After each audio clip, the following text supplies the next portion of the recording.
So again, this was a crisis that from our perspective was unnecessary. The operation that took place on Friday to obtain access to municipal buildings through forcible means was not coordinated with the United States. When we became aware of it, we advised strongly against it because we anticipated consequences that we are now seeing. We believe it has been it's had negative reputational impact for Kosovo. It has set back our efforts to advance the normalization relations between Kosovo and Serbia. And as Secretary Blinken said in his statement, and as we said in our statement from the State Department, it's affecting our bilateral relationship. The first indication of that was the decision that was taken last night by the commander of the U.S. European Command, General Cavoli, to cancel Kosovo's participation in Defender Europe 23, which happened overnight. And as you will note, there were no activities related to Defender Europe 23 today, and there won't be anymore for Kosovo. That exercise is over. We're thinking through other implications as well. I have to say that at this moment of time, we have asked Prime Minister Kurti very directly to take immediate steps to achieve a de-escalation in the north. He has not been responsive to those requests. So we are considering what our other actions will be. I would have to say that at this moment in time, you won't find a lot of enthusiasm on the part of the United States to respond to some of Kosovo's other interests, such as engaging with non-recognizers or working actively to advance Kosovo's European or Euro-Atlantic trajectory. We regret very much this is where the situation is, but I have to be honest that this is where the situation is. So our hope would be that Prime Minister Kurti will take our advice and immediately take some actions to achieve a de-escalation in the north and let us get on with the priority issue of seeing full implementation of the agreement on a pathway to normalization rather than the distraction of an unnecessary conflict in the north. Okay, thank you, Mr. Ambassador. So you mentioned that it's negative impact cancellation of Defender Europe. So you started after strong statements, started taking actions.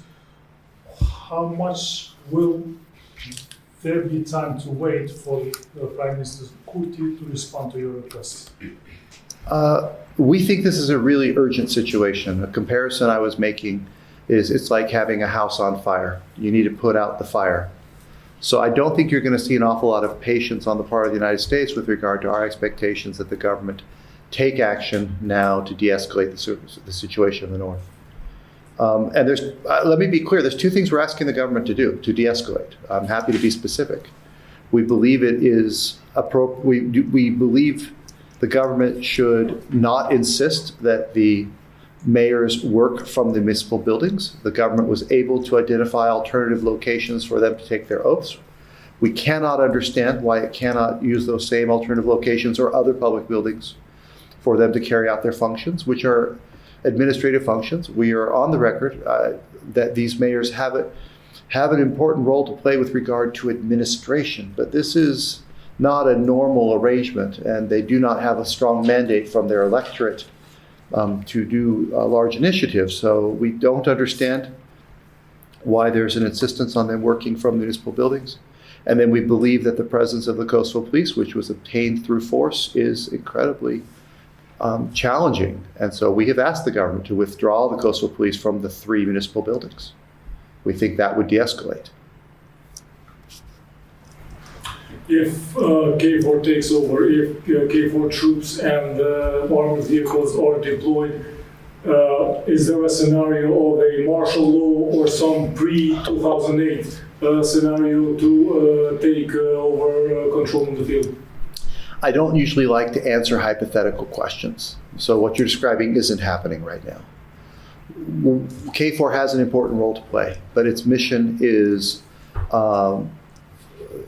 freedom of movement and safe and secure environment. And that's what General Ristucci and his team are focused on. And let me take this opportunity to express to you what I expressed in a tweet yesterday, which is our condolences to the injured KFOR personnel, but also our deep frustration with what happened there, this attack on peacekeepers who are there to maintain the peace. So we are looking to KFOR to fulfill its mission to ensure a safe and secure environment and facilitate freedom of movement.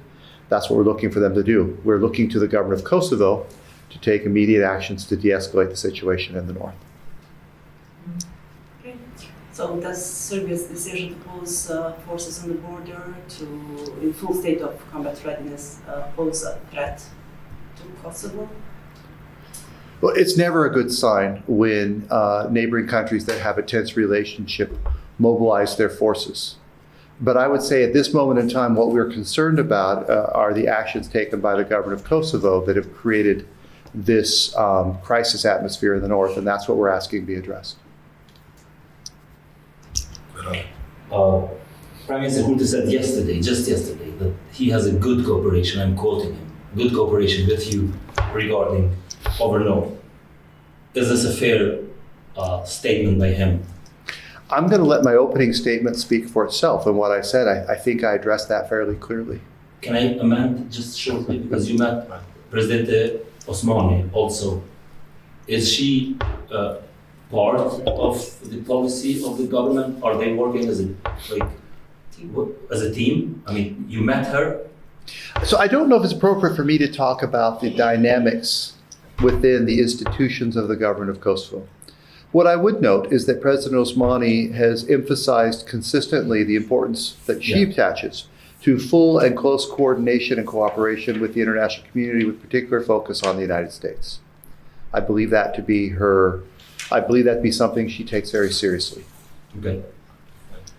Well, sir, you said that you asked government to withdraw special police forces from the municipalities. Can I correct that? I didn't say that. What I said is to withdraw the Kosovo police from the 3 municipal buildings. That's what I said.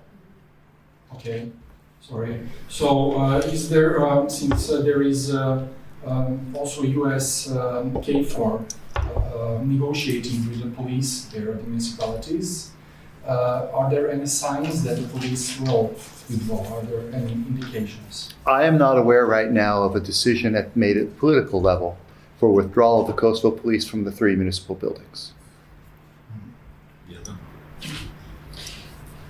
25 soldiers were wounded yesterday. We've had KFOR soldiers that died as well in the past. Neither of these deaths or injuries in the past have had any accountability. Nobody was ever found, nobody was ever jailed. Are you going to allow the wounding of the soldiers last night, including US soldiers, to go on unaccounted for? Are you investigating the wounding of US soldiers? Are you making a question or are you making a statement to me?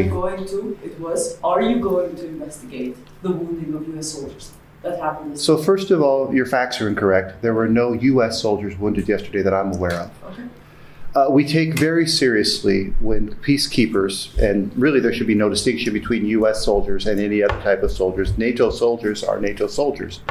And we as an alliance treasure and value each of them without regard to nationality. We are deeply distraught and concerned by the actions that took place that resulted in the wounding, in some cases serious wounding of these soldiers. I condemned it yesterday, as did all my colleagues, I believe. But that does not negate the fact that the reason the soldiers were there, needing to keep the peace in that scenario, was because of the decision taken by Prime Minister Kurti to seek to obtain access to these 3 municipal buildings through forcible means. And that's the thing that needs to be addressed with regard to a de-escalation, which is what we are asking take place. And Ambassador, do we have a concrete roadmap how to normalize the situation in the north, having into consideration not only the latest events, but also the people that left their jobs after in autumn, police, judiciary, and why are we seeing only putting the blame only to the Kosovo side? Again, as I said, using the analogy, if the house is on fire, you need to put out the fire before you can work on renovating the kitchen or whatever else you need to do. So right now, the urgent thing is to de-escalate the situation in the north. Longer term, we do have a roadmap. It's called the agreement on the pathway to normalization relations between Kosovo and Serbia. And the United States government has been, I think, quite explicit in our expectation that both parties implement fully all of the commitments they have made in that agreement. that does resolve the situation in the north as well. And that's one of the reasons why, as well, we look to the government of Kosovo to move urgently forward with the process of negotiating the association, which would be the means to help address many of the issues that have come up in the north. You mentioned already Defender Europe and also lack of enthusiasm to work with non-recognizers, but I'd ask you if you could be more specific on some other aspects regarding what was labeled as a potential consequence for bilateral relations between Kosovo and US. What other consequences might there be short term if the situation does not change? I don't know that there's much point in my being more specific right now. We're obviously still reflecting ourselves, and our hope is that the government of Kosovo is going to respond to our requests and take the steps to de-escalate the situation. What's already happened is extraordinary. You saw Secretary Blinken's tweet. That is rare to have that level of language. General Cavoli, the commander of all U.S. forces Europe, on behalf of the United States, made the decision to cancel Kosovo's participation in Defender Europe 23. That's already a fairly significant action as well. This gives a sense of how seriously we're taking this, and our hope is the government of Kosovo will as well.